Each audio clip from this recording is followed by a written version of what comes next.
Hello दोस्तों, welcome to Meera physio, a pan India chain of physiotherapy clinic. तो आज हम जिस बारे में बात करने जा रहे हैं, हमारा जो टॉपिक है आज का, उसका नाम है साइरिंगोमाइलिया। साइरिंगोमाइलिया जो होती है वो हमारी स्पाइनल की बीमारी है। हमारे स्पाइन में, हमारी रीढ़ की हड्डी में बीचों बीच में एक गोल आकार सिलेंड्रिकल शेप की एक स्पेस है जिसमें से हमारी कैनाल निकलती है, जिसे हम वर्टिब्रल कैनाल या स्पाइनल कैनाल कहते हैं। उसके अंदर एक सिस्ट का फॉर्मेशन हो जाता है, जो हमारा सीएसएफ फ्लूइड है, जिसके बारे में हम आगे अभी बात करने वाले हैं। वो हमारी स्पाइन के इस कैनाल में जम जाता है, जिस कारण से लोगों में काफी दिक्कतें देखने को मिलती हैं। तो हम आज इसी बारे में बात करेंगे कि साइरिंगोमाइलिया क्या होता है, हमारी स्पाइन का क्या स्ट्रक्चर है जहाँ पे हमारा साइरिंगोमाइलिया होता है, इसका क्या कारण है, इसके क्या लक्षण होते हैं, इन्हें किस तरीके से रोका जा सकता है, किस तरीके से इसका पता लगाया जा सकता है और इसका इलाज कैसे होता है, इस बारे में हम बात करेंगे। तो चलिए हम हमारे टॉपिक की तरफ बढ़ते हैं, साइरिंगोमाइलिया। तो सबसे पहले हम बात करेंगे हमारी स्पाइन, हमारी रीढ़ की हड्डी के बारे में। इसे हम स्पाइन या फिर वर्टिब्रल कॉलम भी कहते हैं। जो हमारी स्पाइन या वर्टिब्रल कॉलम होती है वो हमारी गर्दन से शुरू होती है और हमारे बटक्स तक रहती है। ठीक है, ये देखिए आप, ये गर्दन से हमारी स्पाइन शुरू हुई है और ये नीचे हमारे बटक्स तक, हिप्स तक रहती है। ठीक है, हमारी बॉडी का जितना भी वेट है, गर्दन का, सर का, पेट का, दोनों हाथों का, ये पूरा वेट हमारी रीढ़ की हड्डी ही झेलती है। ठीक है, लोअर लिम्ब में ये काफी स्ट्रॉन्ग नर्व सप्लाई करती है। इसके अंदर से हमारी स्पाइनल कैनाल निकलती है, जिसके बहुत सारे छोटे छोटे नर्व्स निकलती हैं जो पूरी बॉडी में डिस्ट्रीब्यूट है। इनका सबसे बड़ा काम होता है उन छोटी छोटी नर्व्स का कि वो हर चीज का सेंसेशन लेके जाए हमारे ब्रेन तक, जिस कारण से हम काम कर सके। छोटी छोटी नर्व जो है हमारी ब्रेन में छोटे छोटे सिग्नल्स लेके जाती हैं हर चीज के, और उस चीज का काम जो है हमारी स्पाइन और हमारा स्पाइनल कॉलम देखती है।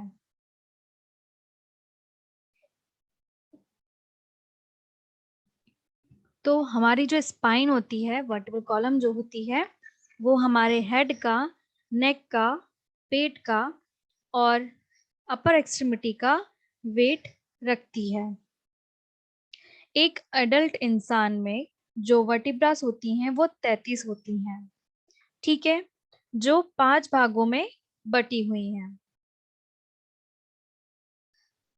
ठीक है, इसके 5 भाग होते हैं हमारी वर्टिब्रा के। ठीक है, फिर इसके चारों तरफ एक प्रोटेक्शन के लिए, हमारी कॉर्ड की प्रोटेक्शन के लिए हमारी ये स्पाइन की वर्टिब्रास बनी हुई है। इन वर्टिब्रास के बीच में से ही हमारी स्पाइनल कॉर्ड, स्पाइनल कैनाल निकलती है। ठीक है, तो इनका मेन काम प्रोटेक्शन और सपोर्ट देना है हमारी स्पाइनल कॉर्ड को। ये जो 33 वर्टिब्रा है, इनका सबसे महत्वपूर्ण काम है कि ये सपोर्ट और प्रोटेक्शन देते हैं हमारी स्पाइनल कॉर्ड को। तो इन 33 वर्टिब्रास में सबसे पहले हमारी आती है सर्वाइकल वर्टिब्रा। ये 7 होती हैं। ठीक है, ये हमारी 7 सर्वाइकल वर्टिब्रास होती हैं। जो पहली सर्वाइकल वर्टिब्रा होती है उसे एटलास और दूसरी सर्वाइकल वर्टिब्रा को एक्सिस कहते हैं। ये एटलास और एक्सिस हमारी गर्दन का 50% मूवमेंट करवाते हैं। इससे हमारा हेड और नेक को जोड़ने वाली पहली वर्टिब्रा होती है हमारी सर्वाइकल वर्टिब्रा। सर्वाइकल वर्टिब्रा, इसमें एटलास और एक्सिस यानी कि C1 C2 को एटलास एक्सिस कहते हैं, वो हमारी पूरी गर्दन का 50% मूवमेंट करवाती है। ठीक है, 12 थोरेसिक वर्टिब्रास होती हैं। ये सब नंबरिंग के हिसाब से डिवाइड है, जैसे कि C7 है तो C1 C2, C1 atlas, C2 axis, फिर C3 C4 C5 C6 और C7। इस तरीके से नंबरिंग के हिसाब से इन्हें रखा गया है। तो C7 यानी कि 7 सर्वाइकल वर्टिब्रास होती हैं। फिर सर्वाइकल वर्टिब्रास के बाद आती है हमारी थोरेसिक वर्टिब्रा। तो 12 थोरेसिक वर्टिब्रास होती हैं, जिन्हें हम T1 T2 T3 T4 T5 T6 T7 T8 T9 T10 T11 और T12, ठीक है, T12 यानी कि 12 थोरेसिक वर्टिब्रास। फिर हमारी थोरेसिक वर्टिब्रास के बाद 5 लंबर वर्टिब्रास होती हैं, जिन्हें नंबरिंग के हिसाब से डिवाइड किया गया है L1 L2 L3 L4 और L5। ठीक है, 5 हमारी लंबर वर्टिब्रास होती हैं, 5 हमारी सेक्रल वर्टिब्रास होती हैं। सेक्रल और कॉक्सियल वर्टिब्रास जो होती हैं 4 और 5, 5 सेक्रल वर्टिब्रास, 4 कॉक्सियल वर्टिब्रास, ये यहाँ पे फ्यूजन के साथ जुड़ी होती हैं, ये आपस में फ्यूज हो जाती हैं। तो सेक्रम को भी नंबर के हिसाब से S1 S2 S3 S4 बांटा गया है, और हमारी कॉक्सियल वर्टिब्रास को C1 कॉक्सियल कॉक्सियल 1 कॉक्सियल 2 3 4 ऐसे डिवाइड किया गया है। कॉक्सियल जो होती हैं वो आपस में जुड़ी हुई रहती हैं, उनके बीच में डिस्क नहीं होती है। ठीक है, और हमारी 5 जो सेक्रल होती हैं उनके बीच में भी डिस्क नहीं होती है। एक डिस्क होती है हर एक वर्टिब्रास के बीच में, ये ब्लू कलर का स्ट्रक्चर देख रहे हैं आप, ये इनके बीच में एक डिस्क प्रेजेंट होती है, जो कि इनको आपस में जुड़ने नहीं देती है, दूर रखती है, इनके लिए कुशन का काम करती है, जिस कारण से हमारी स्पाइन में थोड़ी सी मोबिलिटी रहे। ठीक है, वो मोबाइल रहे। सारी जो स्पाइन है वो पूरी तरीके से मोबाइल नहीं होती है, कुछ एरियाज में ज्यादा मोबाइल है, मतलब बहुत ज्यादा मूवमेंट है, किसी में मूवमेंट नहीं है। जैसे कि हमारे सर्वाइकल में बहुत ज्यादा मूवमेंट है, लंबर में मूवमेंट है, बट हमारे थोरेसिक वर्टिब्रास में और सेक्रम कॉक्सियल में मूवमेंट नहीं होता है।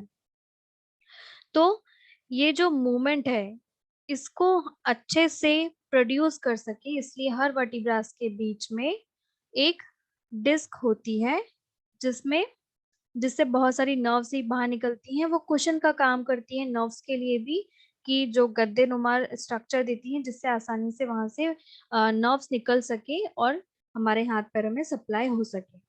तो ये हमारी स्पाइन है। अब हम बात करेंगे कि एक स्पाइन में कितने पार्ट्स होते हैं। ठीक है, एक जो सिंगल स्पाइन है, अभी हमने टोटल स्पाइन देखी 33 वर्टिब्रास, 33 होती हैं, और उन 33 वर्टिब्रास का एक मैं आपको अभी बताऊंगी कि एक वर्टिब्रा में कितने पार्ट होते हैं। सेम सारी वर्टिब्रास में सेम पार्ट होते हैं, इसलिए हम एक कॉमन वर्टिब्रास के बारे में देखेंगे कि सिंगल एक वर्टिब्रा में कितने पार्ट होते हैं।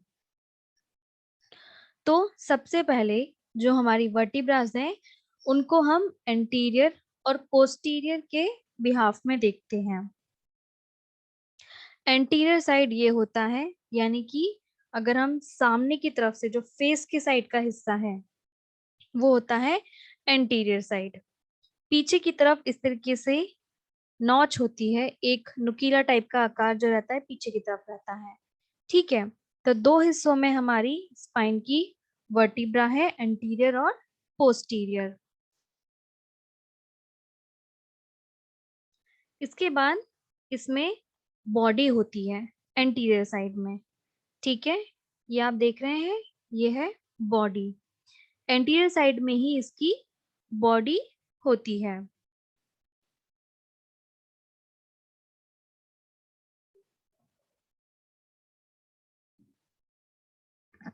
बॉडी के बाद इसके पेडिकल्स आते हैं।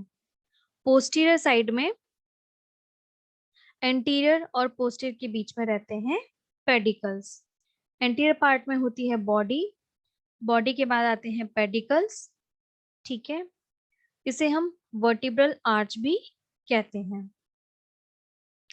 फिर इसके बाद इन पेडिकल्स में सुपीरियर आर्टिकुलर प्रोसेस होती हैं जो ग्लाइड करती हैं।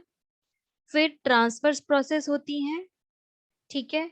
फिर बीच में होती है स्पाइनस प्रोसेस, और इन सब के बीच में एक गोलाकार स्ट्रक्चर होता है, ओवल टाइप का अंडाकार स्ट्रक्चर होता है, जिसे वर्टिब्रल फोरामेन कहते हैं। इस वर्टिब्रल फोराम के बीच से ही हमारी स्पाइनल कैनाल गुजरती है, ठीक है। ये सब जो प्रोसेस हैं, स्पाइनस प्रोसेस और अपना सुपीरियर आर्टिकुलर प्रोसेस, ये फैसेट प्रोसेस, ये सब आर्टिकुलेट करती हैं एक वर्टिब्रास के दूसरे वर्टिब्रास के साथ। इन सब के बीच में एक गोल आकार का एक स्ट्रक्चर है जिसके बीच से हमारी स्पाइनल कॉर्ड होके गुजरती है। अब आता है हमारा स्पाइनल कैनाल। स्पाइनल कैनाल यानी कि वर्टिब्रल कैनाल, ये बनती है वर्टिब्रल फोरामेन, वर्टिब्रल बॉडीज की स्पाइनल कैनाल, ठीक है। ये देखिए, ये वर्टिब्रल फोरामेन वर्टिब्रल बॉडी से मिलके बना होता है, ठीक है। और ये आगे की तरफ से वर्टिब्रल बॉडी से बना है, पीछे की तरफ से वर्टिब्रल आर्च से मिलके बना है, ठीक है। आगे की तरफ से ये वर्टिब्रल बॉडी से मिलके बना है, पीछे की तरफ से ये वर्टिब्रल आर्च आपको दिख रही है, इससे मिलके बना है, वर्टिब्रल आर्च से। आगे की तरफ से वर्टिब्रल बॉडी से मिलके बना, पीछे की तरफ से वर्टिब्रल आर्च से मिलके बना, ठीक है। ये जो वॉल होती है, इनके दो वर्टिब्रास के बीच में इंटरवर्टिब्रल डिस्क होती है, ठीक है, जो कि कुशन का काम करती है। और आगे और पीछे की तरफ लॉन्गिट्यूडनल लिगामेंट होते हैं।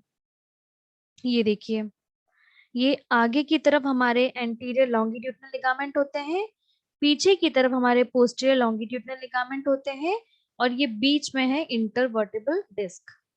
दो स्पाइन के बीच में इंटरवर्टिब्रल डिस्क होती है जो उनको प्रोटेक्ट करती है, कुशन का काम करती है, उन्हें बचाती है। और लिगामेंट्स होते हैं आगे की तरफ से एंटीरियर लॉन्गिट्यूडनल लिगामेंट, पीछे की तरफ से पोस्टीरियर लॉन्गिट्यूडनल लिगामेंट। और एक स्पाइनल कैनाल का जो डायमीटर होता है वो 12 से 22 का होता है सर्वाइकल रीजन में, 22 से 25 का होता है आपके लंबर रीजन में, ठीक है। सर्वाइकल में यानी कि गर्दन के पास जो हमारी स्पाइनल वर्टिब्रास होती हैं, वहां पे ये 12 से 22 का होता है, लंबर में ये 22 से 25 का होता है। अब इस कैनाल में हमारी स्पाइनल कॉर्ड रहती है, मेनिंजीज होती हैं, ब्लड वेसल्स होते हैं, स्पाइनल नर्व रूट रहते हैं जिनके चारों तरफ फैटी और कनेक्टिव टिश्यूज होते हैं। ये देखिए, ये हमारी स्पाइन, सर्वाइकल में इसका जो स्पाइन कैनाल का जो साइज है वो कम रहता है, ठीक है।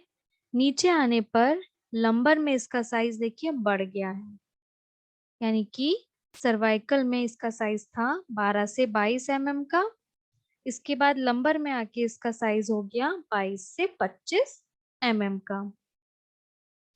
इसके अंदर से ये देखिए ब्लू कलर का स्ट्रक्चर आप देख रहे हैं स्पाइनल कैनाल, इसके अंदर से ही स्पाइनल कॉर्ड निकलती है, ठीक है। इनके बीच में डिस्क होती है। अब ये देखिए, ये रहा हमारा स्पाइनल कैनाल का स्ट्रक्चर, ठीक है। इसके अंदर से हमारी स्पाइनल कॉर्ड निकली। स्पाइनल कॉर्ड की जो लेयर्स होती हैं वो मेनिंजीज होती हैं। मेनिंजीज क्या करती हैं, कवरिंग देती हैं स्पाइनल कॉर्ड को, जैसे कि ये देख रहे हैं आप लेयर, 3 लेयर, ठीक है। ये 3 लेयर देख रहे हैं, ये हमारी कॉर्ड को प्रोटेक्शन देती है, डैमेज होने से बचाती है मेनिंजीज। हर एक स्पाइनल कॉर्ड में से ये आप देखिए स्पाइनल नर्व निकल रही है, ये नर्व्स होती हैं, यही पूरे बॉडी में सप्लाई करती हैं सेंसेशन का। हर एक काम हमारे ब्रेन तक ले जाने का जो काम होता है, इन्हीं स्पाइनल नर्व्स का होता है, जो कि स्पाइनल कॉर्ड से निकलती हैं। ठीक है। फिर इसके बीच में, हमारे स्पाइनल कॉर्ड के बीच में ग्रे मैटर होता है, फिर वाइट मैटर होता है। ठीक है। इसमें डॉर्सल साइड भी होता है और वेंट्रल साइड भी होता है। यहाँ से स्पाइनल नर्व निकलती है। स्पाइनल चैन गैंग्लियन होते हैं जो कनेक्शन का काम करते हैं। तो इतनी सारी चीजें जो होती हैं हमारी स्पाइनल कैनाल से गुजरी होती हैं। ठीक है। स्पाइनल कैनाल का काम ही है कि वो इन सारी चीजों को निकालने की जगह दे, उन्हें प्रोटेक्शन दे। ठीक है। तो ये रहा हमारा स्पाइनल कैनाल। अब हम बात करेंगे हमारी स्पाइनल कॉर्ड के बारे में। स्पाइनल कॉर्ड जो है वो एक पाइप जैसा स्ट्रक्चर है। ठीक है। वो रिफ्लेक्स सेंटर है, एक पाइप जैसा स्ट्रक्चर है, और एक रिफ्लेक्स सेंटर का काम करता है हमारे पेरिफेरल नर्व्स में और ब्रेन के बीच में। ठीक है। स्पाइनल कॉर्ड क्या काम करती है, एक कनेक्शन बनाती है। ठीक है। जैसे पाइप होता है, पाइप का एक छोर जो होता है वो नल से रहता है, दूसरा खुला हुआ रहता है। एक जगह से पानी आता है, एक जगह से सप्लाई होता है। इसी तरीके का ये काम करती है। ये हमारे बाकी पूरी बॉडी के हिस्से को हमारे ब्रेन से जोड़ती है और ट्रांसमिट करती है, आदान प्रदान करती है हमारे मोटर इंफॉर्मेशन का ब्रेन से मसल्स तक, टिश्यू से ऑर्गन तक, और सेंसरी इंफॉर्मेशन का किसी भी जगह से आपके ब्रेन तक। हर चीज का इंफॉर्मेशन जो होता है ब्रेन तक जाता है। वही ब्रेन तक ले जाने का काम जो होता है, ये हमारी स्पाइनल कॉर्ड करती है। स्पाइनल कॉर्ड एक अडल्ट में 45 सेंटीमीटर लंबी होती है। ये सिलेंड्रिकल आकार की होती है और हल्की सी चपटी होती है आगे और पीछे की तरफ से। ठीक है। एक अडल्ट में देखा जाए तो 45 सेंटीमीटर लंबी सिर्फ स्पाइनल कॉर्ड है, एवरेज। ठीक है। एवरेज इसकी लंबाई होती है 45 सेंटीमीटर। ये सिलेंड्रिकल शेप की होती है और आगे से और पीछे की तरफ से ये चपटी होती है। स्पाइनल कॉर्ड, जैसे हमने अभी बात करी, हमारी वर्टेब्रल कैनाल या स्पाइनल कैनाल में रहती है, जो कि फोरामेन मैग्नम से शुरू होती है और लंबर तक जाती है। और जैसे कि हमने अभी देखा कि सर्वाइकल और लंबर की रीजन से चौड़ी हो जाती है। ठीक है। तो ये रही हमारी स्पाइनल कॉर्ड। ये देखिए, ये हमारी ब्रेन स्टेम से निकली हमारी स्पाइनल कॉर्ड नीचे तक, पूरे लंबर तक ये जाती है। ठीक है। ये देखिए, ये आपका डिस्क बल्ज है, दो वर्टिब्रास के बीच में रहता है। ये एंटीरियर साइड है, ये पोस्टीरियर साइड है। ये देखिए आप यहाँ से, ये हमारी स्पाइनल कॉर्ड जा रही है। ठीक है। इसमें से स्पाइनल की नर्व्स निकल रही हैं जो पूरी बॉडी में सप्लाई होती हैं। ये हमारा स्पाइनल कॉर्ड के बीच में ग्रे मैटर होता है और वाइट मैटर होता है। ग्रे मैटर में सेंसरी नर्व्स पाथवे होते हैं नीचे की तरफ, और ऊपर की तरफ इस बड़े से हिस्से में होता है मोटर नर्व पाथवे। ठीक है। एक जो नर्व होती है वो सेंसरी सेंसेशन को कैरी करती है, दूसरी नर्व जो होती है वो मोटर को कैरी करती है। स्पाइनल कॉर्ड में से नीचे की तरफ का जो हिस्सा है, पीछे की तरफ जो हिस्सा है, वो सेंसरी होता है। वहां सेंसरी पोस्टीरियर रूट भी होता है, सेंसरी नर्व पाथवे होते हैं, सेंसरी नर्व होती हैं। वो पीछे वाला हिस्सा जो होता है वो सेंसेशन लेके आता है और जाता है, और आगे वाला हिस्सा मोटर के लिए होता है, मतलब कि एक्शन के लिए, मसल एक्शन के लिए। यहाँ पे हमारा मोटर न्यूरॉन रहता है, मोटर रूट होता है, जो कि हमारे मोटर एक्शन के लिए होते हैं। ठीक है। तो ये रही हमारी स्पाइनल कैनाल। अब आता है सीएसएफ। सीएसएफ हमें इसलिए जानना जरूरी है क्योंकि जो साइरिंगोमाइलिया है, इसमें कैनाल के अंदर जो सीएसएफ बहता है वो ही वहां पे जम जाता है, सिस्ट बना लेता है। इसीलिए सीएफ के लिए जानना भी जरूरी है कि सीएसएफ क्या होता है। सीएसएफ एक बहुत क्लियर, बिना किसी कलर का प्लाज्मा जैसा एक फ्लूइड होता है, जिसमें पूरा हमारा सेंट्रल नर्वस सिस्टम डूबा हुआ रहता है। ठीक है, जो हमारा सीएसएफ है वो आपका पूरा ब्रेन और स्पाइनल कॉर्ड इसमें डूबा हुआ है। ठीक है, ये हमारे स्पाइनल कॉर्ड के अंदर भी बहता है, वेंट्रिकल्स में बहता है, सब एरिकनॉइड स्पेस में बहता है, ब्रेन में रहता है और स्पाइनल कॉर्ड में रहता है। ठीक है, जो सेंट्रल कैनाल स्पाइनल कॉर्ड जो है ये उसमें रहता है। ठीक है, तो जो मेन फंक्शन होता है हमारे सीएसएफ का, जो हमारा मेन काम है सीएसएफ का, वो ये होता है कि कुशन यानी कि एक गद्दे नुमार स्ट्रक्चर देना हमारे ब्रेन को और स्पाइनल कॉर्ड को। ठीक है, जब कोई बाहरी फोर्स आए या कोई इम्यूनोलॉजिकल चीज अटैक करे आपके सेंट्रल नर्वस सिस्टम से, तो उससे ये से बचाए, जो वेस्ट प्रोडक्ट है उसे ड्रेन करे, साथ ही साथ ये ट्रांसपोर्ट करता है आपके न्यूरोट्रांसमीटर्स और न्यूरोमॉड्यूलेटर्स को, जिससे कि आप सेंसेशन कैरी कर सकते हैं। आपकी बॉडी में सेंसेशन है मतलब कि आपका सीएसएफ अच्छे से काम कर रहा है। ठीक है, आपका प्रॉपर ब्रेन ड्रेनेज का काम आपका सीएसएफ करता है। ठीक है, सीएसएफ का उपयोग हम क्लिनिकल डायग्नोसिस के लिए भी करते हैं।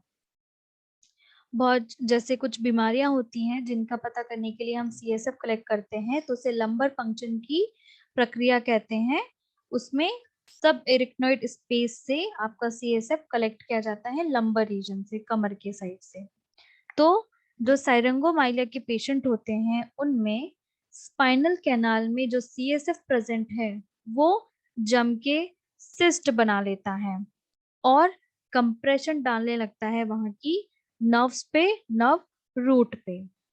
ठीक है, तो चलिए अब हम बात करते हैं हमारे टॉपिक के बारे में, साइरिंगोमाइलिया।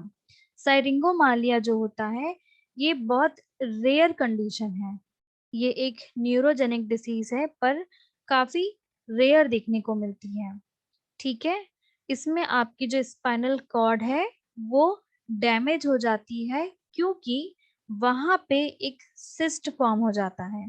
सिस्ट यानी कि फ्लूइड फिल्ड एरिया। एक गुब्बारे में अगर आप पानी भरते हैं तो वो कैसा एक थैलीनुमा पिलपिला सा स्ट्रक्चर रहता है, उसी तरीके का ये सिस्ट होता है, जो कि आपकी स्पाइनल कैनाल में बन जाता है। ज्यादातर ये आपके सर्वाइकल रीजन में देखने को मिलता है। लंबर में ये रेयर देखने को मिलता है, पर ज्यादातर इसे सर्वाइकल में यानी कि गर्दन के पास ज्यादातर देखा गया है। जो ये शब्द है, ठीक है, साइरिंग्स, ये आया है एक ग्रीक वर्ड से, जिसका मतलब होता है ट्यूब फॉर्म्ड ऑब्जेक्ट। आपकी स्पाइनल कॉर्ड में मेलम, आप मेलम को स्पाइनल कॉर्ड रेफर किया गया है ग्रीक में, तो सिरिंग्स मतलब होता है ट्यूब जैसा स्ट्रक्चर बन जाना आपकी स्पाइनल कॉर्ड में। ठीक है, तो सिरिंग्स मतलब एक ट्यूब जैसा स्ट्रक्चर आपके स्पाइनल कॉर्ड में बन जाए, जिस कारण से उस पेशेंट को साइरंगोमाइलिया की कंडीशन डेवलप होने लगे। ठीक है, अब हम देखेंगे हमारे साइरिंगोमाइलिया के कारण क्या क्या है, किन कारणों से साइरिंगोमाइलिया होता है। सबसे पहले इसका जो रीजन है कि क्यों साइरिंगोमाइलिया होता है, ये एक अननोन रीजन है। इसे क्लियरली नहीं कहा जा सकता है कि ये क्यों होता है।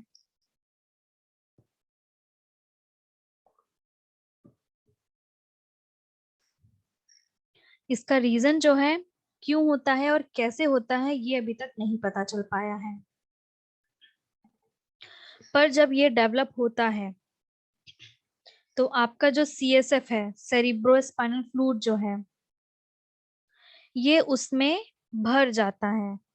ठीक है, स्पाइनल कॉर्ड के अंदर भर जाता है और सिस्ट बनाने लगता है। ये ऑलरेडी उसके अंदर रहता है, बहता है, पर ये एक वहां पे ट्यूब जैसा स्ट्रक्चर बना के वहां पे सिस्ट का फॉर्मेशन कर देता है। बहुत सारी कंडीशन और बहुत सारी बीमारियां हैं जो साइरिंगोमाइलिया होने का कारण बनती हैं। मैं उनके बारे में आपको अब बताती हूँ। सबसे पहला आता है हमारा कायरी मालफॉर्मेशन।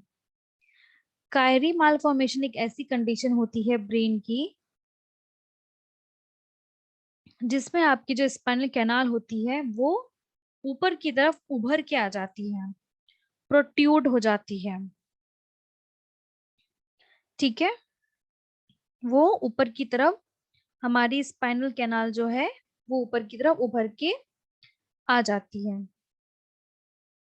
यानी कि कुछ उभरा हुआ हिस्सा, निकला हुआ हिस्सा सा दिखाई देता है स्पाइनल कैनाल का। फिर आता है हमारा मेनिंजाइटिस। मेनिंजाइटिस होता है कि जो ब्रेन और स्पाइनल कॉर्ड, अभी मैंने आपको मेनिंजाइटिस बताया था कि स्पाइनल कॉर्ड की प्रोटेक्शन के लिए उसके ऊपर लेयर्स होती है, उन्हें मेनिंजेस कहते हैं। अगर उनमें इन्फ्लामेशन हो जाए, अगर उनमें इन्फ्लामेशन आ जाए, इन्फेक्शन हो जाए, तो मेनिंजाइटिस की कंडीशन हो जाती है। तो जिसे कायरी मालफॉर्मेशन हो या मेनिंजाइटिस हो, ऐसे पेशेंट में साइरिंगोमाइलिया होने के चांसेस होते हैं, या ऐसे पेशेंट्स में साइरिंगोमाइलिया हो सकता है। ये देखिए आप, ये आप देख रहे हैं सेरिबेलम, ये आपका स्पाइनल कैनाल निकली हुई है। फिर कायरी मालफॉर्मेशन में ये जो कैनाल है वो एकदम से उभर के बाहर को निकल जाती है, ब्रेन से चिपक जाती है। इस तरीके से देखिए, स्ट्रेट नहीं जाती है, वो चिपकी हुई हो जाती है। तो जिन्हें कायरी मालफॉर्मेशन होता है उन्हें साइरिंगोमाइलिया हो सकता है। ये जो हमारी मेनिंजेस होती हैं ब्रेन की, स्पाइनल कॉर्ड की, 3 लेयर होती है इसकी, ड्यूरा मैटर, अरेक्नोइड मैटर, पिया मैटर। अगर इन तीनों में इंफेक्शन हो गया या इन्फ्लामेशन हो गया तो मेनिंजाइटिस होता है। मेनिंजाइटिस के कारण भी इन्हें साइरिंगोमाइलिया हो सकता है। फिर आता है कि अगर स्पाइनल कॉर्ड में ट्यूमर हो जाए, ठीक है, जो जो क्या करेगा, आपके सीएसएफ के सर्कुलेशन में रुकावट बनेगा, तो सीएसएफ एक जगह इकट्ठा होने लगेगा और उस कारण से साइरिंगोमाइलिया हो सकता है। और दूसरी कंडीशन होती है जैसे कि बचपन से किसी को थ्रेटर्ड स्पाइनल कॉर्ड हो। इस कंडीशन में क्या होता है कि जो आपकी स्पाइनल कॉर्ड होती है वो टिश्यू अटैचमेंट के साथ लिमिटेड हो जाती है और उसके मूवमेंट लिमिटेड हो जाते हैं, वो चिपक जाती है। ठीक है, इस तरीके से देखिए, यहाँ पे ये हमारी कैनाल नॉर्मल आ रही है। ठीक है, spinal canal, spinal cord, spinal canal आराम से नीचे तक आती है। पर थ्रेटन में क्या होती है, स्पाइनल कैनाल जो होती है वो स्कार टिश्यू वहां बन जाते हैं, टिश्यू डेवलप हो जाते हैं। वो कैनाल जो है वो हमारे जो कॉर्ड जो है वो हमारी कैनाल से चिपक जाती है। तो ये हमारी, अगर बचपन में किसी बच्चे को ऐसी कंडीशन है बर्थ के टाइम पे कि उसकी जो कॉर्ड है वो कैनाल से चिपक गई है, वहां पे टिश्यू प्रेजेंट है, तो ऐसे बच्चों में भी साइरिंगोमाइलिया होता है। या फिर स्पाइनल कॉर्ड की इंजरी हो गई हो, कभी कभार स्पाइनल कॉर्ड इंजरी के कुछ महीनों या सालों बाद साइरिंगोमाइलिया की कंडीशन देखने को मिलती है। ठीक है, तो ये रहे कारण जिनके कारण साइरिंगोमाइलिया होता है। अब हम बात करेंगे लक्षण पे। ठीक है, तो जब हमारा स्पाइनल कॉर्ड डैमेज हो जाता है तो ऐसे पेशेंट जो होते हैं सफर करते हैं हमारे साइरिंगोमाइलिया से, क्योंकि वहां पे एक थैलीनुमा स्ट्रक्चर, सिस्ट या सिरिंग बन जाता है जो उस कैविटी में भर जाता है। उस सिस्ट के अंदर सीएसएफ फ्लूइड या एक्स्ट्रा सेलुलर फ्लूइड होता है जो धीरे धीरे धीरे बड़ा होने लगता है और प्रेशर डालने लगता है हमारी कॉर्ड पे और उसे डैमेज करने लगता है, जिसके कारण की स्पाइनल कॉर्ड ट्रॉमा आ सकता है। ठीक है, स्पाइनल कॉर्ड ट्यूमर बन सकता है, इन्फ्लामेशन और बर्थ रिलेटेड बहुत सारे डिफेक्ट देखने को मिल सकते हैं। इन सब के जो सिस्टम है वो क्लियरली आइडेंटिफाई नहीं है। किसी में सिम्टम्स आते हैं, किसी में नहीं आते हैं। तो चलिए अब हम इनके लक्षणों के बारे में बात करेंगे कि किस तरीके के लक्षणों के साथ ये होते हैं। कभी कभार ऐसा होता है कि साइरिंगोमाइलिया के पेशेंट में कोई लक्षण नहीं होते हैं। डिपेंड करता है कि वो सिस्ट या सिरिंग किस लोकेशन पे बनी है, पेशेंट के पोजीशन, एनाटॉमिकल पोजीशन को डिस्टर्ब कर रही है या नहीं, प्रोप्रियोसेप्टिव प्रॉपर्टीज को डिस्टर्ब कर रही है या नहीं। कुछ सिम्टम्स ऐसे हैं जिनके कारण ये पता लगाया जा सकता है, ये इंडिकेट करते हैं कि हाँ ये शायद साइरिंगोमाइलिया की कंडीशन है। ऐसे लक्षण होते हैं कि धीरे धीरे मसल्स में अट्रॉफी होना, यानी कि जो मसल की गर्थ है, जो मोटापा है, वो कम हो जाना, खास करके पीठ और गर्दन की मसल का। मसल के फंक्शन चले जाना, मसल्स में कमजोरी आना, हाथों के जो रिफ्लेक्स हैं उनका कम हो जाना, हमेशा सर दर्द बने रहना, और जो सेंसेशन है हाथों के वो चले जाना, बहुत ज्यादा सेंसिटिव हो जाना, कुछ भी चीज हो रही है ठंडा गर्म बहुत ज्यादा महसूस होना, बहुत ज्यादा गर्म लगना, बहुत ज्यादा ठंडा लगना, ठीक है, हमेशा हाथों में एक झुंडपन बने रहना, हमेशा नमनेस बने रहना, ये चीजें इंडिकेट करती हैं कि शायद ये साइरिंगोमाइलिया है। कुछ पेशेंट्स में जो ये पेन है वो भी होता है, जो कि रेडिएट भी होता है। रेडिएट होके ये गर्दन, कंधे, अपर आर्म और ऊपर की तरफ के ट्रंक में आते हैं।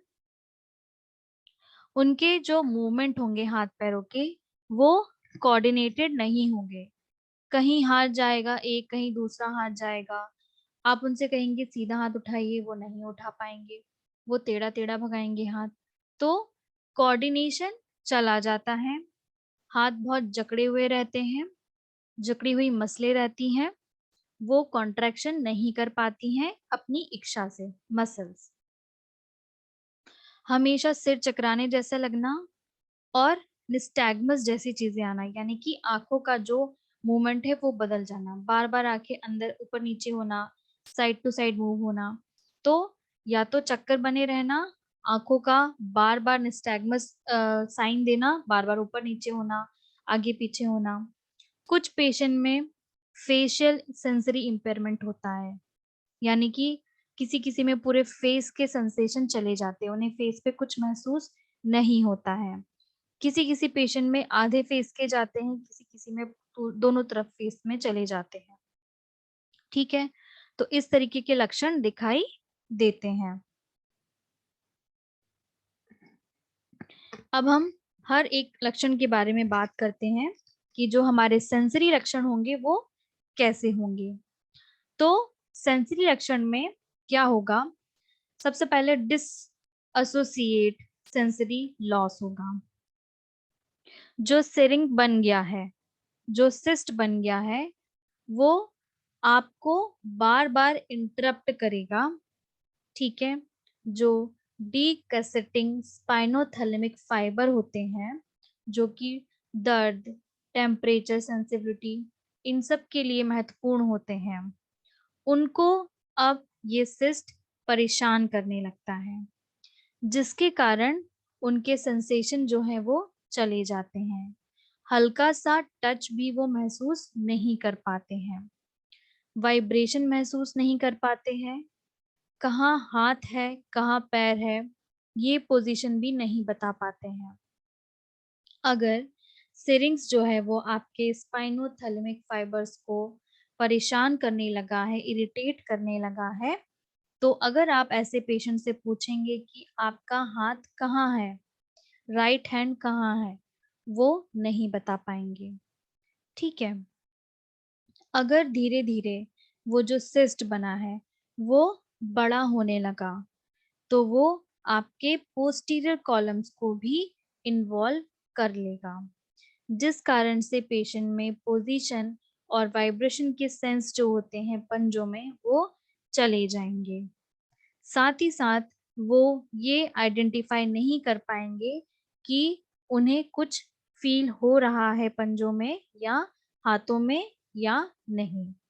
उनके महसूस करने की क्षमता जो होती है किसी चीज को पकड़ के या टच करके वो चली जाएगी।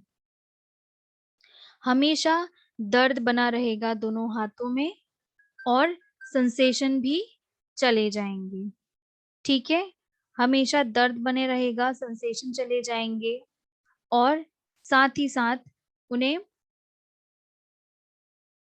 टेम्परेचर भी समझ नहीं आएंगे। ठीक है, उन्हें ये समझ नहीं आएगा कि हाथ पैरों का टेम्परेचर कैसा है।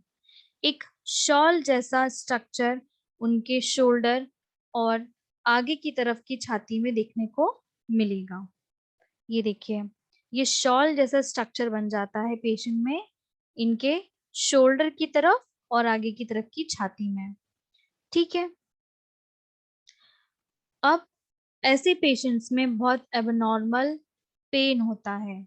ठीक है, जिसे डाइसेंस्थेटिक कहते हैं, मतलब कि एक ऐसा दर्द जिसे वो बता ना पाए।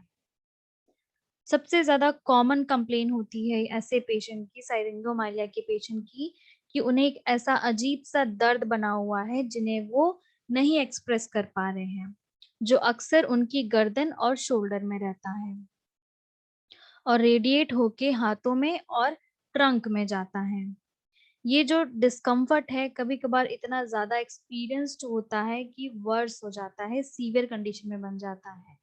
पर सबसे पहली कंडीशन जो कंप्लेन होती है साइरोंगामानिया के पेशेंट की वो यही होती है कि उन्हें उनके हाथों में और नेक पे एक अजीब सा दर्द बना हुआ है। ठीक है, अब हम बात करेंगे मोटर की। अभी हमने देखा सेंसरी, सेंसेशन में क्या आया, अब हम मोटर की बात करेंगे। तो जो हमारा सिस्ट बना है, सिरिंग बना है, वो अगर बढ़कर आपके एंटीरियर हॉर्न जो होते हैं स्पाइनल कॉर्ड के, ठीक है, उन्हें डैमेज कर देगा तो मसल्स कमजोर होने लगेगी, स्पेशली आपके हाथों की, फोरआर्म की और कंधे की, जिसमें आपका क्लॉ हैंड डेवलप हो सकता है। क्लॉ हैंड इस तरीके का होता है कि दो उंगलियां अंदर की तरफ मुड़ जाती हैं और अंगूठा अंदर की तरफ मुड़ जाता है, बाकी दो उंगलियां इस तरीके से हल्की मुड़ी हुई होती हैं, इसे कहते हैं क्लॉ हैंड। तो अगर सिरिंग्स बढ़ के आपके एंटीरियर हॉर्न सेल को अफेक्ट कर रहा है तो वो कंडीशन धीरे धीरे मसल्स को अफेक्ट करेगी और वो कंडीशन बन जाएगी आपकी क्लो हैंड की। ठीक है, तो ऐसे पेशेंट्स में अगर सिरिंग्स बढ़ गया है तो रेस्पिरेटरी डिस्टरबेंस भी देखने को मिलता है, अक्सर तब जब वो अपनी पोजीशन चेंज करते हैं, तब उन्हें सांस लेने में दिक्कतें होती हैं पोजीशन चेंज करने पर। फिर ऑटोनॉमिक सिस्टम में ऐसे पेशेंट का ब्लैडर और बॉवेल फंक्शन जो होता है वो नहीं हो पाता है। ये काफी लास्ट स्टेज में होता है कि पेशेंट अपने आप से अपना स्टूल पास, यूरिन पास नहीं कर पाता है, उसका कंट्रोल उस पे नहीं होता है। काफी लंबे समय तक अगर ये बीमारी बनी रहती है किसी में तो उसकी सेक्सुअल डिस्फंक्शन भी चले जाते हैं। ऐसे पेशेंट्स में हॉर्नर सिंड्रोम्स भी देखने को मिलते हैं। हॉर्नर सिंड्रोम्स में जो हमारी आंखों की पुतली होती है वो एक आंख की पुतली नॉर्मल साइज की रहती है, दूसरी बड़ी हो जाती है, डायलेट हो जाती है। ये रिफ्लेक्ट होता है, डैमेजिंग होती है, क्योंकि इसमें आपके सिंपैथेटिक न्यूरॉन जो होते हैं इंटरमीडियोलेटरल सेल कॉलम के, वो डैमेज हो जाते हैं। इस कारण से ऐसे पेशेंट्स में हॉर्नर सिंड्रोम्स देखने को मिलते हैं। तो ये हमारे ऑटोनॉमिक साइन एंड सिम्टम्स। अब इसके अलावा भी कुछ और सिम्टम्स होते हैं, जैसे कि ऐसे पेशेंट्स में हाथों में बहुत छाले हो जाते हैं जिनमें दर्द नहीं होता है। ठीक है, सूजन आ जाती है, बहुत ज्यादा पसीना आता है। ठीक है, क्यों? क्योंकि उनकी सेंट्रल ऑटोनॉमिक पाथवे डिस्टर्ब हो गया है। तो उनका जो sodium potassium, sodium calcium, sodium और कैल्शियम जो उनका मैनेजमेंट है, जो उनका फंक्शन है, वो प्रॉपर नहीं हो पा रहा है। इस कारण से उन्हें बहुत ज़्यादा सूजन और बहुत ज़्यादा पसीना आने की दिक्कतें होती हैं। न्यूरोजेनिक आर्थ्रोपैथीज में उन्हें चारकोट जॉइंट जैसी कंडीशन देखने को मिलती है। ठीक है, यानी कि शोल्डर और एल्बो और रिस्ट जॉइंट में बहुत ज्यादा चारकोट जॉइंट होते हैं। इस तरीके से जॉइंट मुड़े हुए आड़े टेढ़े जॉइंट जो होते हैं, इन्हें चारकोट जॉइंट कहते हैं। स्कॉलियोस स्कॉलियोसिस भी कभी कभार देखने को मिलता है। स्कॉलियोसिस मतलब होता है हमारी कमर टेढ़ी हो जाना, यानी कि वो लेटरल शिफ्ट हो जाती है, टेढ़ी हो जाती है। और अगर ये धीरे धीरे बढ़ता गया, एनलार्जमेंट होता गया, तो ये दर्द जो है वो बढ़ता जाता है, शोल्डर में बहुत ज्यादा बढ़ जाता है और डिस्ट्रक्शन होने लगता है, टूटने लगती है हमारी शोल्डर के कंधे की हड्डी। ठीक है, तो ये इसके लक्षण थे। अब हम बात करेंगे इसके डायग्नोसिस के बारे में कि इसका कैसे पता लगाया जा सकता है कि आपको साइरिंगोमाइलिया है या नहीं है। पेशेंट की मेडिकल हिस्ट्री और उसके फिजिकल एग्जामिनेशन से ये पता लगाया जा सकता है। कभी कभार इसके लिए एमआरआई और सीटी स्कैन जैसी चीजों की जरूरत भी पड़ती है। एमआरआई में स्पाइन और स्पाइनल कॉर्ड का डायग्नोसिस किया जाता है। एमआरआई में एक रेडियो वेव्स जो कि काफी स्ट्रॉन्ग मैग्नेटिक फील्ड प्रोड्यूस करती है, उसको स्पाइन के उसमें से गुजारा जाता है। अगर वहां सिरिंज डेवलप होता है तो वो वहां पे डार्क एरियाज बनके या वाइट एरिया बनके दिख जाता है। तो एमआरआई से हम इसे पता कर सकते हैं। कभी कभार जब डार्क एरिया अगर क्लियरली फर्स्ट एमआरआई से पता नहीं चल पाया, तो हम कभी कभार जो है डाई को एंटर करते हैं, जो थाइस में जो ब्लड वेसल्स है वहां से, फिर हम एमआरआई करते हैं। तो जहां पे डाई जाके रुक जाती है वो एरिया एकदम डार्क हो जाता है, तो वहां रुकावट के कारण वो रुक जाती है। तो उससे हम पता कर सकते हैं कि एमआरआई में कि आपको साइरिंगोमाइलिया है या नहीं है। सिटी स्कैन की मदद से, एक्सरे से हम पता कर सकते हैं कि साइरिंगोमाइलिया है या नहीं है। ये ट्यूमर और उसके अलावा और कोई कंडीशन है स्पाइनल की जिस कारण से साइरिंगोमाइलिया डेवलप हो रहा है, वो हम पता कर सकते हैं।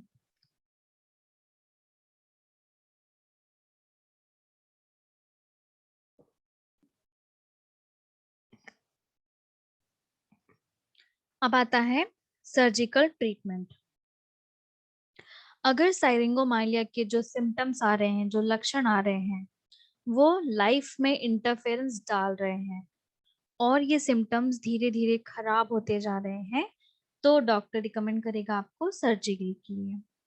सर्जरी का गोल होता है कि जो प्रेशर पड़ रहा है सिरिंज का आपके कॉर्ड पे, उसे हटा के नॉर्मल करना, आपके सेरिब्रोस्पाइनल फ्लूइड को मदद करना और सिम्टम्स को कम करना, जिससे आपका जो नर्वस सिस्टम है वो अच्छे से काम कर सके।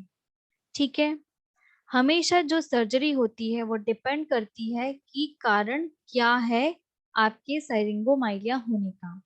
अगर कारण को खत्म कर दिया जाएगा तो साइरिंगोमाइलिया खत्म हो जाएगा। इसलिए साइरिंगोमाइलिया की सर्जरी हमेशा डिपेंड करती है कि किस कारण से साइरिंगोमाइलिया आपको हुआ है। तो जैसे कि हमने कॉज में देखा था कि कायरी मालफॉर्मेशन के कारण भी साइरिंगोमाइलिया होता है। तो अगर आपके साइरिंगोमाइलिया का होने का कारण कायरी मालफॉर्मेशन है, तो पहले उसे सर्जरी करके ट्रीट किया जाएगा। सर्जरी में क्या होता है, एक छोटा सा कट लगाया जाता है बोन पे। आपकी पीछे की तरफ जो स्कल है, जिसे हम आप चैथी कहते हैं, उस तरफ छोटा सा इंसिजन लगाया जाता है। वहां से जो एक्स्ट्रा कैनाल बढ़ गई है उसे रिमूव कर दिया जाता है।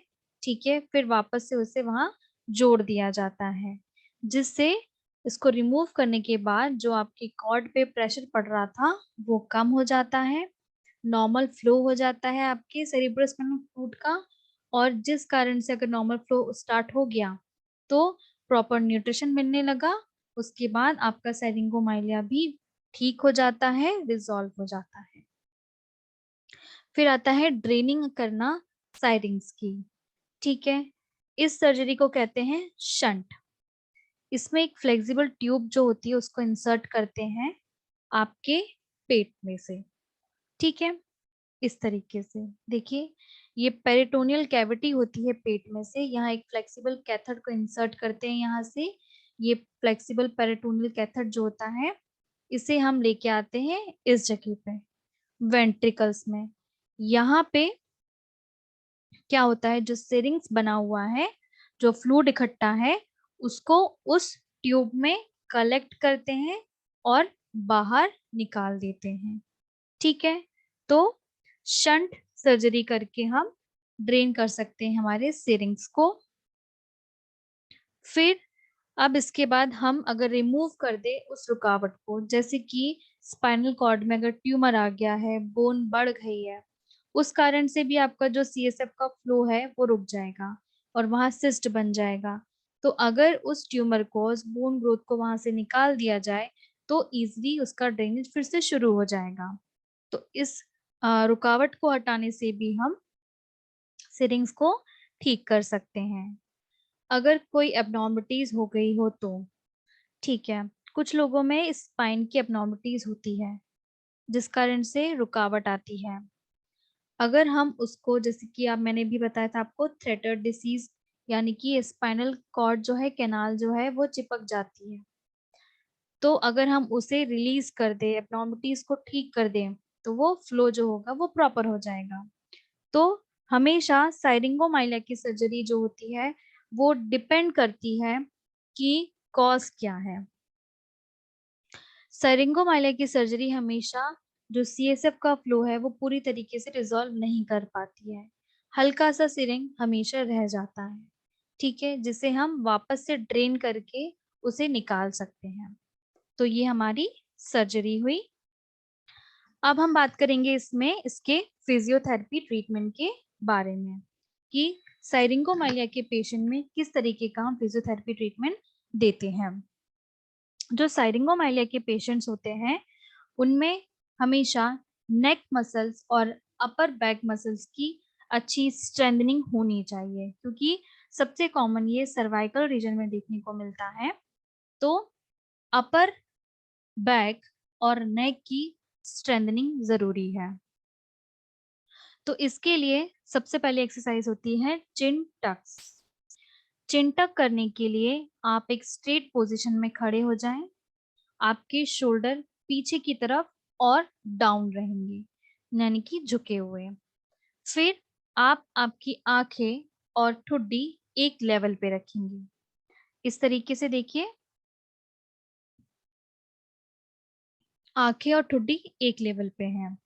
फिर आपको आपकी हेड को इस तरीके से पीछे की तरफ लेके आना है। ठीक है, आपको चिन को, अपनी ठुड्डी को पीछे की तरफ लेके आना है। इसे हम स्टैंडिंग में चिन टक्स करवाना कहते हैं। चिन टक सुपाइन पोजीशन में भी होता है। आप सीधे लेट जाइए, आपको वही करना है जो आप स्टैंडिंग पोजीशन में कर रहे थे, चिन को, ठुड्डी को पीछे की तरफ करना है। आप इसमें ये ध्यान रखें कि अपना हेड को टिल्ट नहीं करें ऊपर और नीचे की तरफ, आपको ठुड्डी को पीछे की तरफ धक्का देना है। ठीक है, तो ये रहा आपका चिन टक सुपाइन पोजीशन में।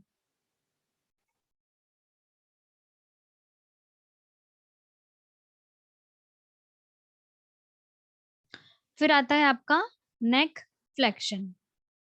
नेक फ्लेक्शन एक्सरसाइज के लिए आपको धीरे धीरे, सबसे पहले आप स्ट्रेट पोजीशन में खड़े हो जाएं या फिर सिटिंग पोजीशन में भी बैठ सकते हैं। इस पोजीशन में आपको क्या करना है, नेक को धीरे धीरे आगे की तरफ मोड़ना है। ठीक है, फिर वापस से आपकी स्टार्टिंग पोजीशन में आना है। आप ऐसे न्यूट्रल पोजीशन में हैं, फिर धीरे धीरे नेक को आपको नीचे की तरफ मोड़ना है और फिर स्टार्टिंग पोजीशन में आना है। ठीक है, फिर आता है नेक साइड बेंडिंग। आपको क्या करना है, टिल्ट करना है अपने हेड को, आपके एक साइड के हेड को टिल्ट करना है और शोल्डर से टच करना है। ठीक है, ये आपको दोनों साइड करना है, राइट साइड भी और लेफ्ट साइड भी। ठीक है, नेक साइड बेंडिंग एक्सरसाइज, आपको धीरे धीरे आपके हेड को टिल्ट करना है एक साइड और फिर दूसरे साइड। ठीक है, याद रखें कि इसमें आपका फेस स्ट्रेट होना चाहिए, आपको इसमें रोटेशन नहीं करना है फेस का और नेक का, सिर्फ साइड बेंडिंग करना है। फिर आती है हमारी नेक की आइसोमेट्रिक्स।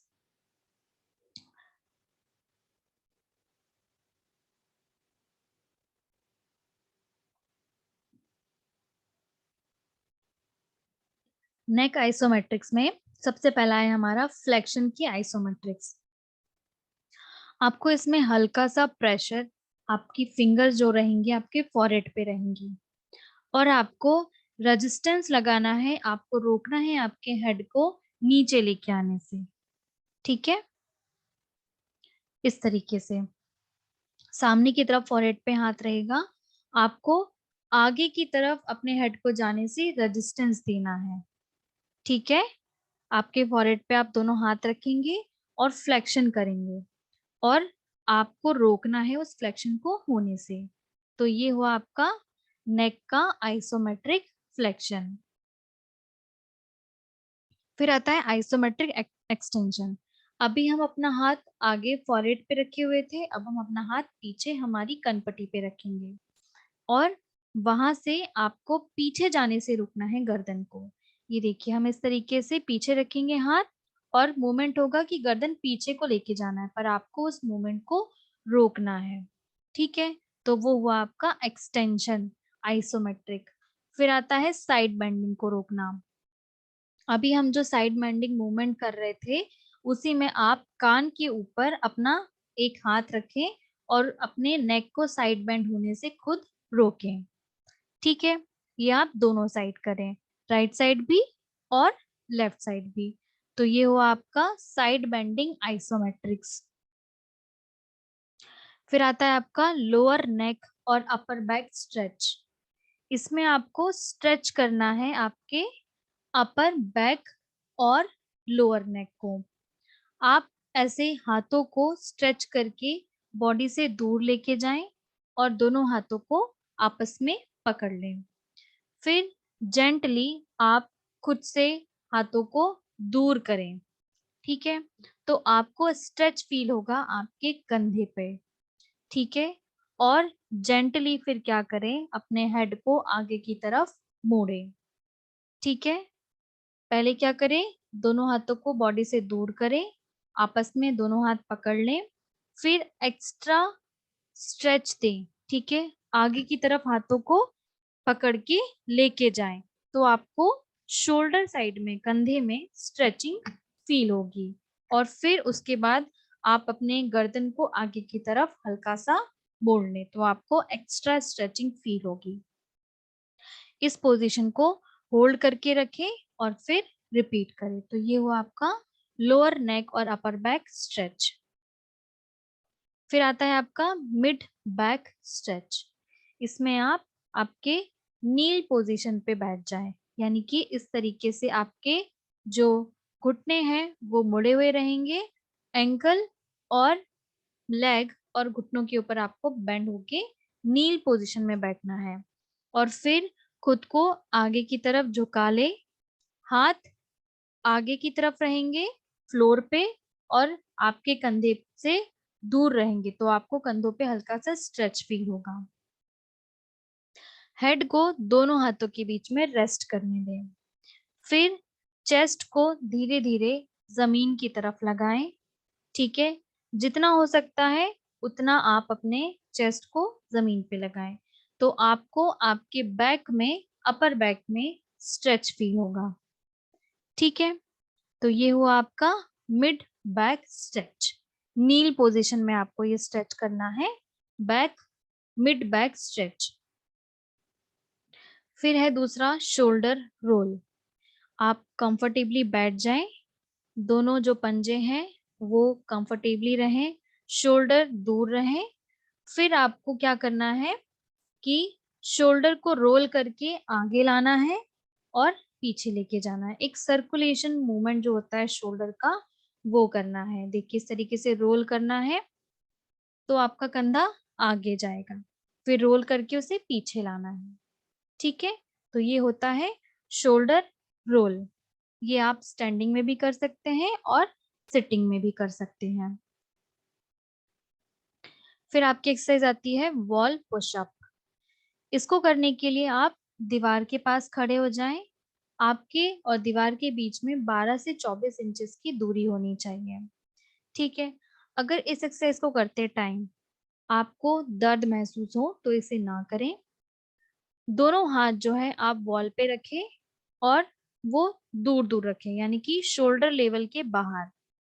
फिर हल्का सा पूरी बॉडी वॉल के ऊपर आप लेके जाएं और पुश बैक हो, स्ट्रेट पोजीशन में आए। ठीक है, ये देखिए पहले ये पोजीशन रहेगी आपकी, दोनों हाथ आगे की तरफ वॉल से चिपके रहेंगे, कंधे से बाहर के लेवल पे। फिर आपको पूरी बॉडी को आगे की तरफ झुकाना है, वॉल की तरफ लेके जाना है, फिर उसे स्टार्टिंग पोजीशन में लाना है। पैरों से चल के आगे नहीं जाना है, बॉडी को आगे की तरफ मूव करना है बस। ठीक है, और दोनों हाथ वॉल पे। तो इसे हम वॉल पुशअप कहते हैं और इसे रिपीट करना है आपको 8 से 12 बार। फिर आता है आपका रजिस्टेड शोल्डर ब्लेड स्क्वीज। ये आप सिटिंग में या स्टैंडिंग में कर सकते हैं। दोनों हाथों को आप आगे लेके आए, इनके बीच में आप होल्ड करें किसी एक रबर ट्यूब को। जो कोहनी है वो आपके शरीर के पास रहेंगी, चिपकी हुई रहेंगी, 90 डिग्री के एंगल पे रहेंगी, और जो गद्दियां हैं वो ऊपर की तरफ फेस करे रहेंगी। आपको क्या करना है, स्क्वीज करना है आपके शोल्डर को, यानी कि रोल करके पीछे लेके जाना है और फिर आगे लेके आना है, तो आपको हल्का सा स्ट्रेच फील होगा। ठीक है, उसके बाद आप ये ध्यान रखिए कि जो एल्बो है वो चिपके हुए रहने चाहिए, साइड में रहने चाहिए। ठीक है, और इसी में आप शोल्डर को रोल करते हुए पीछे लेके जाएं और आगे लेके आए। तो ये हुआ आपका रेजिस्टेड शोल्डर ब्लेड स्क्वीज। फिर आता है आपका रेजिस्टेंस रो। रेजिस्टेंट रो में आपको क्या करना है, एक सॉलिड ऑब्जेक्ट से आपको एक बैंड बांधना है। ठीक है, और उसको कोहनी के लेवल तक बांधना है आपको। दोनों हाथों से आप दोनों उस कोने के हिस्से, बैंड के दोनों कोनों को पकड़ें। फिर जो एल्बो है उसे बेंड करें 90 डिग्री, और फिर पीछे की तरफ लेके जाएं आपके शोल्डर को। ठीक है, देखिए स्टार्टिंग पोजीशन में आपने इस तरीके से पकड़ा हुआ है उस बैंड को। याद रखिए अगर रबर बैंड यूज कर रहे हैं, बहुत इलास्टिक वाला यूज कर रहे हैं तो ज्यादा कंफर्टेबल है। तो इस तरीके से उस रबर के ट्यूब को या थेरा बैंड को इस तरीके से पकड़े और पीछे खींच के 90 डिग्री पे लेके आए, अपने एल्बो को 90 डिग्री बनाए। पहले आपके एल्बो स्ट्रेट रहेंगे, फिर खींच के आप उन्हें 90 डिग्री में लाए। तो ये होगा आपका रेजिस्टेड रोज। ठीक है, इसे आप 8 से 12 बार रिपीट करें। फिर आता है आपका लेविटर स्कैपुला स्ट्रेच। आप कंफर्टेबल सिटिंग में और स्टैंडिंग में जिस तरीके से कंफर्टेबल है उस पोजीशन में करें। आपको जेंटली अपना हेड जो है वो टिल्ट करना है, फिर हल्का सा फेस टर्न करना है नीचे की तरफ, आपके अंडर आर्म्स की तरफ। ठीक है, फिर आपको स्लाइटली फॉरवर्ड आपको अपना फेस करना है। ठीक है, और पूरी कोशिश करें जो आपका हेड का वेट है वो आपके स्ट्रेच नेक मसल्स पे जाए, इस तरफ की।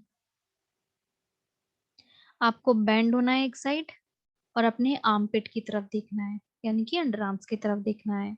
तो पूरा वेट जो होगा आपके हेड का वो इधर स्ट्रेच में आएगा। ठीक है, आपको इधर साइड में स्ट्रेच फील होगा। तो ये है आपका लेवेटर स्कैपुलर स्ट्रेच। उस स्ट्रेच को थोड़ी सेकंड के लिए होल्ड करें, 15 से 30 सेकंड के लिए, फिर अपनी स्टार्टिंग पोजीशन में आए। फिर आता है आपका अपर ट्रेपेजियस स्ट्रेच। इसे भी आप स्टैंडिंग में या सिटिंग में कर सकते हैं।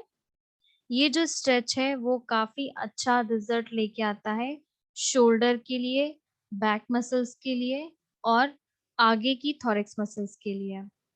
ठीक है, आपको कुछ नहीं करना है, शोल्डर डाउन रहेंगे और आपको अपना हेड जो है वो टिल्ट करना है बस। ठीक है, ध्यान रखें इस पोजीशन के लिए आपके शोल्डर रिलैक्स होने चाहिए ताकि आपका गर्दन का जो टिल्टिंग मूवमेंट है वो इजीली जा पाए। आपको सिर्फ टिल्ट करना है। जब आप टिल्ट करेंगे स्ट्रेट में ही, फेस सामने की तरफ स्ट्रेट करके जब आप टिल्ट करेंगे तो आपको इस जगह पे स्ट्रेच फील होगा। उस स्ट्रेच को 15 से 30 सेकंड के लिए होल्ड करना है और फिर रिटर्न पोजीशन में आ जाना है। तो ये हुआ आपका अपर ट्रेपेजियस स्ट्रेच। अगर आप और स्ट्रेच ऐड करना चाहते हैं इस ट्रेपेजियस स्ट्रेच में, तो जिस साइड आप स्ट्रेच कर रहे हैं उस साइड का हाथ जो है वो पीछे की तरफ ले जाएं। ठीक है, अपोजिट डायरेक्शन में आप लेके जाएं और फिर आप टिल्टिंग करें। जैसे कि अगर आप टिल्टिंग कर रहे हैं लेफ्ट साइड की, तो राइट वाला आर्म जो है वो पीछे की तरफ ले जाए। ठीक है, आप लेफ्ट साइड की टिल्टिंग कर रहे हैं, राइट साइड का हाथ पीछे की तरफ ले जाए तो आपको एक्स्ट्रा स्ट्रेचिंग फील होगी। ठीक है, और इसे होल्ड करें, फिर 2 से 4 बार इसे रिपीट करें। फिर आता है आपका पेक्टोरलिस स्ट्रेच। पेक्टोरलिस स्ट्रेच के लिए आप कॉर्नर में खड़े हों। जो वॉल का कॉर्नर होता है वो सबसे ज्यादा सही होता है आपकी पेक्टोरल स्ट्रेच के लिए। इसके लिए आप दोनों हाथ कुछ दूरी से खड़े हों कॉर्नर पे। दोनों हाथ जो है वो दोनों वॉल्स पे होना चाहिए। फेस जो है आपका वो उस वॉल के कोने के सेंटर में होगा। जैसे कि ये वॉल का कोना है, एक हाथ एक वॉल पे, दूसरा दूसरी वॉल पे, और फेस जो है उस कॉर्नर की तरफ है। फिर आपको आगे की तरफ झुकना है, पैरों से चल के नहीं जाना है, सिर्फ बॉडी को आगे की तरफ झुकाना है। तो आपको कंधे में आगे की तरफ स्ट्रेच फील होगा। ठीक है, उस स्ट्रेच को कुछ सेकंड के लिए, 15 से 30 सेकंड के लिए होल्ड करना है। ठीक है, तो ये हुआ आपका पेक्टोरलिस स्ट्रेच। फिर आता है आपका arm slide on a wall. इसमें आप सिटिंग में या स्टैंडिंग में वॉल से चिपक के खड़े हो जाएं या बैठ जाएं। फिर आपका जो एल्बो है और जो कलाइयां हैं वो वॉल से चिपकी हुई रहेंगी। जो एल्बो है, कोहनी और कलाइयां वो वॉल से चिपकी हुई रहेंगी। फिर आपको स्लाइड करते हुए आपके आर्म को ऊपर की तरफ लेके जाना है। जितना पॉसिबल हो सके उतना ऊपर आप लेके जाएं और ध्यान रखें कि एल्बो और रिस्ट एकदम स्ट्रेट होने चाहिए। ठीक है, आर्म स्लाइड ऑन वॉल में एल्बो और आपके रिस्ट स्ट्रेट होने चाहिए जब आप उन्हें स्लाइड करके ऊपर लेके जाएं। ठीक है, और वो दीवार से चिपके होने चाहिए। फिर इसे आप रिपीट करें। फिर आता है आपका स्कैपुलर स्क्वीज। स्कैपुलर स्क्वीज में आप सिटिंग या स्टैंडिंग पोजीशन में बैठ सकते हैं और इस तरीके से आप कोहनी की तरफ से आपके हाथ को बेंड करें। पीछे की तरफ आपको ये दो यहाँ हड्डियां होती हैं, हमें उन्हें पास पास लाना है, फिर रिलैक्स करना है। ठीक है, शोल्डर को आपको पास पास लेके आना है तो दोनों ये हड्डियां भी पास पास आएंगी और फिर उसे रिपीट करना है। आप चाहें तो जब आप पीछे की तरफ लेके आए अपने हाथ को स्क्वीज करवाने के लिए, तब उस पोजीशन को होल्ड भी कर सकते हैं। ठीक है, तो ये हुआ आपका स्कैपुलर स्क्वीज। फिर आता है आपका मिड ट्रैप एक्सरसाइज। इसमें आप अपने पेट के बल लेट जाएं। ठीक है, और आपके चेस्ट के नीचे एक टॉवेल या पिलो रख लें। आर्म स्ट्रेट रहेंगे और दोनों साइड बॉडी से बाहर निकले हुए रहेंगे। अंगूठा ऊपर की तरफ फेस कर रहा होगा। ठीक है, एल्बो स्ट्रेट रहेंगे। इस तरीके से देखिए, उल्टे लेट जाइए, एक टॉवेल या पिलो रख लीजिए चेस्ट पे, स्ट्रेट रहेंगे दोनों एल्बो कोहनी सब, और अंगूठा ऊपर की तरफ फेस करेगा। फिर आपको क्या करना है, हाथ को ऊपर की तरफ उठाना है, दोनों हाथ साथ में ऊपर की तरफ उठेंगे। शोल्डर ब्लेंड जो होगा वो स्क्वीज भी होगा और आपको इसमें आगे की तरफ स्ट्रेच भी आएगा। ठीक है, फिर धीरे धीरे आप जब ऊपर कर लें तो धीरे धीरे वापस अपनी रिटर्न पोजीशन में आए। ठीक है, ध्यान रखिए अगर इसको करने में दर्द महसूस हो तो इसे ना करें। ठीक है, तो इस तरीके से आपका मिड ट्रैप एक्सरसाइज हुई।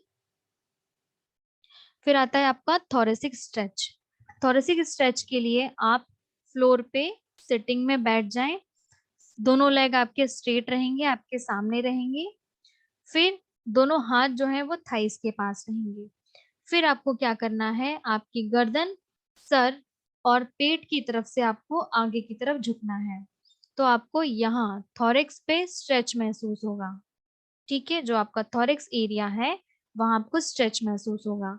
आप फ्लोर पे बैठ जाएं, दोनों पैर लंबे स्ट्रेट, हाथ थाइस के पास, और आपको मोड़ना है गर्दन, नेक और पेट के बेली बटन को आगे की तरफ झुकाना है। तो आपको मिड थोरेसिक स्ट्रेच आपको फील होगा। इसमें अगर आपको दर्द हो तो इस स्ट्रेचिंग को ना करें और ओवर स्ट्रेचिंग ना करें। फिर आता है बैलेंस एक्सरसाइज। साइरिंगोमाइलिया की पेशेंट्स में कोऑर्डिनेशन चला जाता है, जिस कारण से बैलेंस पे भी इम्पैक्ट पड़ता है। तो साइरिंगोमाइलिया की पेशेंट में हमें बैलेंस एक्सरसाइज भी करवानी रहती है, जैसे कि standing on a one leg. इसमें क्या करना है, आपके सामने एक चेयर रखना है जिसे आप होल्ड कर सके, ताकि आपका बैलेंस अगर जाए तो आप उसे होल्ड करके गिरने से बच सके। ठीक है, आपको एक पैर ऊपर हवा में उठा के रखना है। ठीक है, फिर उसे 10 सेकंड के लिए होल्ड करना है और फिर इसे रिपीट करना है। आपको ये दोनों पैरों में एक्सरसाइज करना है। ठीक है, पैर को इस तरीके से मोड़ के ऊपर हवा में रखना है 10 सेकंड के लिए और फिर इसे रिपीट करना है। फिर आता है हमारा वॉकिंग हील टू टो। इसमें आपको क्या करना है, एक पैर की हील, ठीक है, और उसके फ्रंट में दूसरे पैर का अंगूठा चिपका के रखना है और चलना है। ठीक है, आपको इस तरीके से एक पैर की हील, उसके पीछे दूसरे पैर का अंगूठा चिपका के रखना है और चल के आगे आना है। और ऐसी पोजीशन में चलना है कि इस पैर के अंगूठे से ही जो पीछे वाला पैर है वो मुड़ के आए और इसकी हील टच हो। अगर आपको ऐसे चलने में दिक्कत हो तो आप स्पॉट बना सकते हैं, एक बिंदु बना सकते हैं या लाइन खींच सकते हैं जिसपे पैर रख के आप चल सकते हैं पास पास। ठीक है, ध्यान रहे कि जो हील है और टोज हैं वो आपके अलाइनमेंट में ही रख के चलें, चिपका के रख के चलें, तभी ये आपकी हील टू टो वॉक कहलाएगी। ठीक है, और कम से कम 20 स्टेप आपको चलना है। तो ये हुआ आपका वॉकिंग हील टू टो। फिर आता है बैलेंस वॉक। इसमें आपको क्या करना है, दोनों हाथ ऊपर उठा लें शोल्डर हाइट पे। ठीक है, फिर इसके बाद आपको सामने फोकस रखना है और इस तरीके से एक पैर उठा के वॉक करना है। जैसे कि आपने वॉकिंग शुरू की, एक पैर पूरा उठाया और फिर नीचे रखा, फिर दूसरे पैर को इस तरीके से पूरा ऊपर उठाया और नीचे रखा।